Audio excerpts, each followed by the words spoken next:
New commerce को chance मिल रहा है। अगर OTT नहीं होता तो मैं यहाँ पे आज बैठा नहीं होता। एंड पंकज सर जस्ट अंदर आए, और जैसे ही वो अंदर आए, वो जिस ऑरा के साथ अंदर आए, मुझे एक सेकंड के लिए ऐसा लग गया कि शिट, ये तो पंकज सर है। आपको कभी नहीं लगेगा कि वो पंकज त्रिपाठी है। वो आप जब बाद में बाहर जाओगे तो आपको रियलाइज़ होगा कि आपने पंकज त्रिपाठी से बात की है। काफ़ी ज़्यादा फ़ायदा हुआ है OTT का। तो मुझे क्रिमिनल जस्टिस मिल गई, मेरा पहला project, and I am not from a very strong financial background. So Anirban तो आपने देख लिया, बट वो एक अनिर्बान मिलने के पहले जो 20 कैरेक्टर्स मुझे नहीं मिले और जो रिजेक्ट हुआ हूँ मैं, that made me do that well in that particular country if I have done well. So yeah, Jackie sir was there. It was a criminal justice press conference only. तो Jackie sir was there, Pankaj sir was there, and I was sitting in the middle. तो हमारा panel था वो, and I was मतलब वो मेरी life का एक बहुत मेस्मराइजिंग मोमेंट है। मैं रणबीर कपूर का बहुत बड़ा फ़ैन हूँ, तो आई थिंक अगर मुझे सर के साथ काम करने का मौका मिल जाए, रणबीर सर के साथ, तो that would be a dream. नमस्कार दोस्तों, मेरा नाम है दीपक पांडे और आप सब देख रहे हैं बज़ूका। आज हम इंटरव्यू करने वाले हैं, कुछ खास इंटरव्यू रहेगा। स्कूल फ्रेंड सीज़न 3 आ रहे हैं लेके आदित्य गुप्ता सर। सबसे पहले आपका बहुत बहुत स्वागत है बज़ूका पर। Thank you so much, means a lot. आपकी वेब सीरीज़ आई थी, काफ़ी धमाल मचा रही है। स्कूल फ्रेंड सीज़न 3 आई है, लोगों को काफ़ी पसंद आ रहा है। क्या कुछ बताना चाहेंगे वेब सीरीज़ के बारे में? सीज़न 3 जो है वो बहुत ही डिफरेंट रहा है इस बार। हमने पहले 2 सीज़न जो किए थे उसमें स्कूल रोमांस के ऊपर था, एंड फर्स्ट 2 सीजन्स, दोनों ही सीज़न जो है वो बहुत ही क्लिफ हैंगर टोन पे एंड हुआ। एंड सीज़न 3 की जो स्टोरी है वो स्लाइटली डिफरेंट है, क्योंकि इसमें लव ट्रायंगल हम लोग ला रहे हैं। Nashnoor Kaur is joining the cast of the show. तो हाँ, I am very excited and I hope कि लोगों को पसंद आए, और जितना प्यार उन्होंने 1 और 2 को दिया उतना ही 3 को भी दें, एंड उसको हिट बनाए जिससे हम जल्दी से सीज़न 4 ला सकें। OTT का तो फ़ायदा सबको होता है, आपको काफ़ी बहुत अच्छा फ़ायदा हुआ है। स्कूल फ्रेंड और लीड, बहुत अच्छी बात है। आपकी जर्नी के बारे में जानना चाहूँगा, किस तरह की जर्नी रही आपकी? मैंने स्टार्ट किया था, मैंने थिएटर से शुरू किया। मैं कैलकाटा से हूँ, तो बॉर्न एंड बॉटम वहीं पे हुआ। And then when I was around 17-18, तब मैंने डिसाइड किया कि मुझे एक्टर बनना है। And I am not from a very strong financial background, so ऐसा नहीं था कि कोई सपोर्ट है, या जस्ट ये सोचना कि मुझे एक्टर बनना है वही एक बहुत बड़ा है ना स्टेप था। तो family was very against it, but I understand their point of view. Obviously बहुत ही अनसर्टन फील्ड है, और उतनी समझ भी नहीं है ओवरऑल इंडस्ट्री के बारे में लोगों को जो कि बाहर है। तो I understand that, but I thought कि अगर मुझे एक्टर बनना है तो मुझे सही तरीके से बनना है। तो मेरे दिमाग में ये था कि मैं थिएटर करूं और सीखूं और समझूं कि क्राफ्ट क्या होता है एज एन एक्टर। तो मैंने रंगकर्मी ज्वाइन किया, रंगकर्मी कोलकाता, वहाँ पे, एंड मैंने अराउंड 4 साल वहाँ पे ट्रेनिंग की। एंड उसके बाद once I completed my training there, मुझे वहीं से जैसा कि आपने बोला कि काफ़ी ज़्यादा फ़ायदा हुआ है OTT का, तो मुझे क्रिमिनल जस्टिस मिल गई, मेरा पहला प्रोजेक्ट। एंड वहाँ से I came to Mumbai, and then अब जैसे चीज़ें चल रही हैं। पहले ही इतने लेजेंड एक्टर पंकज जी के साथ आपका काम फर्स्ट, कैसे एक्सपीरियंस रहा उनके साथ? बहुत अच्छा एक्सपीरियंस था। मतलब सबसे बड़ी बात तो ये कि जितना बड़ा उनका स्टैचर है, जिस तरीके से वो, जितना बड़ा उनका प्रेजेंस है और जितना बड़ा उनका काम है, जो वो एक्सपीरियंस लेके आते हैं, कभी भी आपको उनसे बात करते वक्त ऐसा नहीं लगेगा कि ही इज़ समवन और ही इज़ अ स्टार। हमेशा वो ये मेक श्योर करते हैं कि अगर आप उनके साथ सीन कर रहे हैं तो आप कंफर्टेबल हो, एंड वो आपको एक को एक्टर की जो है रिस्पेक्ट देते हैं। डजेंट मैटर आप कितना भी या काम करके आए हो नहीं करके आए हो, क्योंकि मैं तो फ्रेशर था उनके सामने, मेरा पहला काम था वो, और वो रहे दिग्गज, लेजेंडरी। और उसके बाद भी कभी भी उन्होंने मुझे ऐसा फील नहीं होने दिया कि कि वो ज़्यादा एक्सपीरियंस्ड है। ऐसा जहाँ पे मुझे ज़रूरत पड़ी उनकी as a co actor and as a mentor, उन्होंने वो भी किया। और जहाँ पे उन्होंने ये बात समझी कि इसे खुद ही अकेला छोड़ते हैं, एंड वो खुद फिगर आउट कर लेगा, एक्सप्लोर कर लेगा, वहाँ पे उन्होंने वो भी समय मुझे दिया। तो वो बहुत बड़ी बात है मेरे ख्याल में। आप नए थे और पंकज जी तो लेजेंड है ही, तो आप नर्वस थे क्या उनके साथ काम करने में फर्स्ट टाइम? अब पहला दिन जो था वो मुझे अभी भी अच्छे से याद है। मैं एक्चुअली नर्वस ऑब्वियसली था, क्योंकि पहला दिन हमारा इंटरोगेशन सीन था क्रिमिनल जस्टिस का, और it was just me, Pankaj sir और हमारे जो आत्म प्रकाश मिश्रा हैं, वो हम तीनों का सीन था। एंड मैं एक दिन पहले इतना ज़्यादा प्रेप करके गया था कि मैं उस पिछले रात सोया नहीं था। तो मुझे ये चीज़ का डर था कि नींद कहीं मेरे काम के बीच में ना आ जाए, है ना। But I was so excited, मतलब मैं इतना ज़्यादा एक्साइटेड था उस मोमेंट के लिए, क्योंकि मुझे जीने को मिल रहा है एज एन एक्टर। अब जब मैंने जर्नी शुरू की तो मैंने यही सोचा था कि किसी दिन बस एक्टिंग कर पाऊँ। जिसके सामने करना है वो तो बहुत बड़ी बात थी, बट एक्टिंग करना ही मेरे लिए बहुत बड़ी बात थी कैमरा के सामने। तो मैं पिछले रात सोया नहीं प्रेप में, एंड फिर मुझे याद है मैं बैठा और मैं अपनी फिर भी लाइनें कर रहा हूँ और हम सीन करने वाले, we are ready. And Pankaj sir just अंदर आए, और जैसे ही वो अंदर आए, वो जिस ऑरा के साथ अंदर आए, मुझे एक सेकंड के लिए ऐसा लग गया कि अरे शिट, ये तो पंकज सर है। और वो फैन बॉय मोमेंट आ गया मेरे दिमाग में कि अरे मुझे हाथ मिलाना है, इंट्रोड्यूस करना है। बट बहुत ही अजीब सी चीज़ है, इतना ज़्यादा मैंने प्रेप कर रखा था कि एक मोमेंट के लिए मुझे वो फील हुआ, अगले मोमेंट मैं वापस एज एन एक्टर उस जोन में आ गया और आई वॉज लाइक कि नहीं, अभी मैं एक्टर हूँ, अभी मैं ये कर लेता हूँ पहले, उसके बाद मैं उनको उस तरह से एड्रेस करूँगा। तो वो बहुत अच्छे से मुझे ग्रीट किया, उन्होंने नाम वाम पूछा मेरा, मैंने उनको बताया कि सर ये ऐसा है। किस तरह के इंसान है पंकज? वो बहुत चिल इंसान है, मतलब मैंने एक्सपेक्ट नहीं किया था। मुझे ऐसा लगा था कि जैसे वो जिस तरह की उनकी परफॉर्मेंसेज है, मुझे ऐसा फील हुआ था कि कहीं ना कहीं वो थोड़ा सीरियस होंगे, है ना, या वो थोड़ा मतलब अपने में रहेंगे, क्योंकि आपको चाहिए होता है उस जोन में जाना।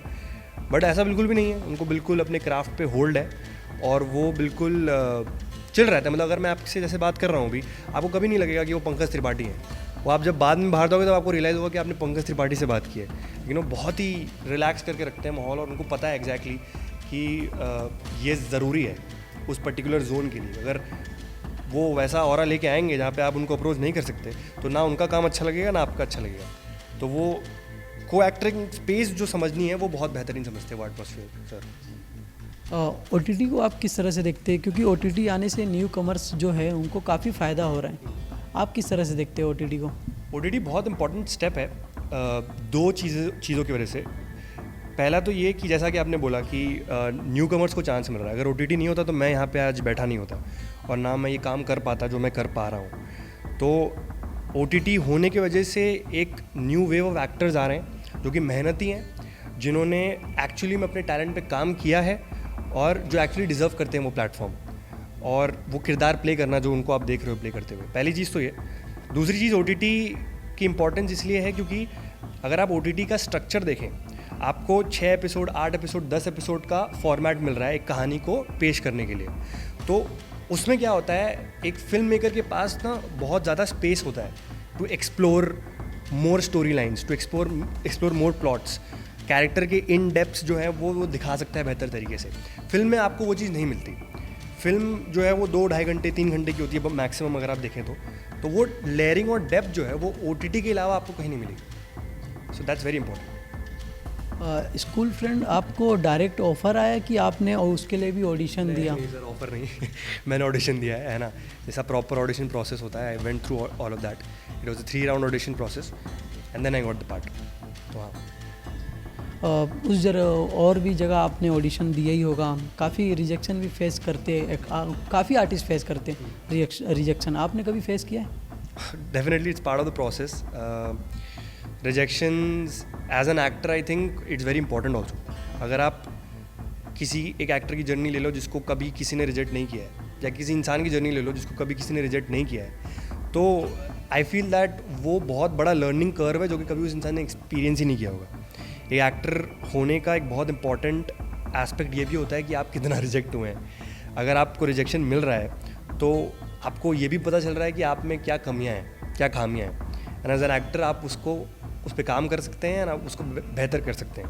अगर आप कभी रिजेक्ट होंगे ही नहीं तो आपको कभी पता ही नहीं चलेगा कि आप में क्या डिफ़ॉल्ट्स हैं और आपको किन चीज़ों पे काम करना है। तो इट्स वेरी इंपॉर्टेंट।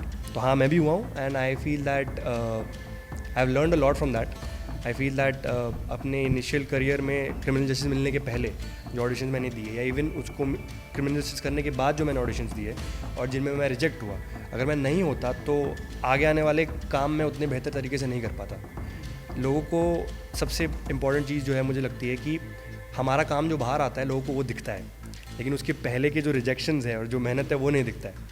तो आई फील इस इंटरव्यू के थ्रू भी मेरी ये कोशिश रहती है कि लोगों को समझ में आए कि अनिर्बान तो आपने देख लिया, बट वो एक अनिर्बान मिलने के पहले जो 20 कैरेक्टर्स मुझे नहीं मिले और जो रिजेक्ट हुआ हूँ मैं, that made me do that well in that particular character if I have done well. So या आपने सोशल मीडिया पे एक फ़ोटो पोस्ट किया हुआ है जिसमें जेकी दादा और पंकज जी दोनों साथ में दिख रहे हैं, क्या था वो पूरा सिनारियो, क्या था पूरा? वो मेरे लाइफ का एक आर्काइव मोमेंट है एंड आई फील दैट वो मेरे लाइफ का सबसे बढ़िया मोमेंट है अभी तक का। पंकज सर जब मैं एक्टर नहीं था, जब मैं जस्ट स्टार्ट कर रहा था, मैं तब से उनको फॉलो कर रहा हूँ just as a fan. Same with Jackie sir. Criminal justice season 1 मैंने देखा था जब वो जस्ट रिलीज़ हुआ था, आई वाज इन 2018। तब मेरे ख्याल में ये था भी नहीं कि मैं एक्टर बनना चाहता हूँ, मुझे बनना है वैसा। मैं बस एक्सप्लोर कर रहा था अपने ऑप्शंस। तो उस वक्त से मैं उन दोनों का फ़ैन था, उनके परफॉर्मेंसेज मुझे इतने पसंद है। एंड कट टू मैं क्रिमिनल जस्टिस 3 कर रहा हूँ एंड मुझे वो अपॉर्चुनिटी मिली जब मैं उनके साथ एक प्रेस कॉन्फ्रेंस में, वो फ़ोटो जो है वो एक प्रेस कॉन्फ्रेंस की फ़ोटो है, तो मैं उनके साथ बैठा हूँ, मैं इंटरव्यू कर रहा हूँ उनके साथ। तो वो मेरे लाइफ का एक नहीं मतलब I was part of the panel. मतलब Jackie sir was there, it was a criminal justice press conference only. तो Jackie sir was there, Pankaj sir was there and I was sitting in the middle. तो हमारा panel था वो and I was मतलब वो मेरी life का एक बहुत मेस्मराइजिंग मोमेंट है, सरियल मोमेंट। आज भी आप मुझसे पूछोगे तो मैं ऐसा बोलूँगा कि वो बस ड्रीम की तरह चला गया। तो हाँ, साथ ही स्कूल फ्रेंड के बारे में कुछ बताना चाहेंगे? ऑफ स्क्रीन किस तरह की बॉन्डिंग रही लोगों से? I think school friends as a show for me is something जो कि बहुत स्पेशल है, क्योंकि मुझे याद है जब हम उसका सीज़न 1 बना रहे थे, it was a experimental show. ऐसा नहीं था कि शॉर्ट शॉर्ट पता था कि तीनों सीजन्स करेंगे। हम एक एक्सपेरिमेंट कर रहे थे कि क्या पता ये चले, क्या पता नहीं चले। एंड सबको, पूरी टीम को ये चीज़ इन्फॉर्म कर दी गई थी कि इट्स एक्सपेरिमेंटल शो, हम 20 एपिसोड्स बना रहे हैं एंड दैट टू हमें 15 दिन में वो शूट करना था। तो वो एक चैलेंज भी था और उसके साथ साथ एक बहुत बड़ा एक रिस्पॉन्सिबिलिटी भी थी कि पता नहीं क्या होगा।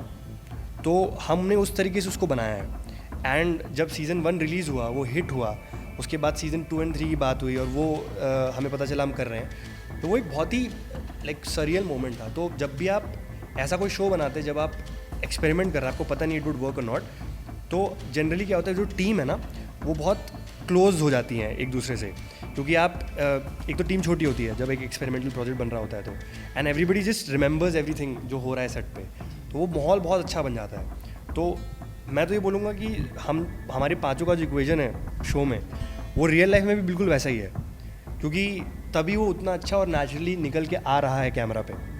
And yes, I mean that's my experience with school friends. I think it's one of those projects जो कि हमेशा मेरे जहन में रहेगा and I would always remember very fondly. Season 3 भी आई है, लोग काफ़ी प्यार भी दे रहे हैं। सीज़न 4 कब तक आएगा, कुछ बताना चाहेंगे?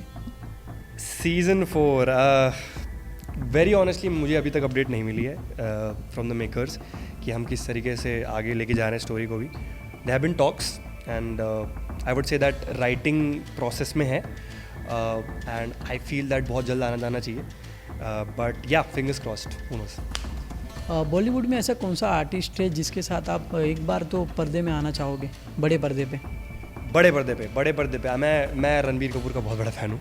तो आई थिंक अगर मुझे सर के साथ काम करने का मौका मिल जाए, रणबीर सर के साथ, तो that would be a dream come true. Lastly audience को आप क्या मैसेज देना चाहेंगे? तो मैं कैमरा में देख के बोलूँ, आपको बोलूँ? तो ऑडियंस को मैं यही मैसेज देना चाहूँगा कि आपने इतना ज़्यादा प्यार दिया है, तब जाके मैं यहाँ तक पहुँचा हूँ। I do not have any backing, I do not have any connections, is just your love and my hard work जो कि साथ आया है, और उसकी वजह से I have reached where I have reached. So मैं इतनी मेहनत करता रहूँगा अपने हर कैरेक्टर के साथ। बस आपसे एक ही उम्मीद है कि आप भी उतना ही ज़्यादा प्यार दें जैसे आपने पहले दिया। That's it.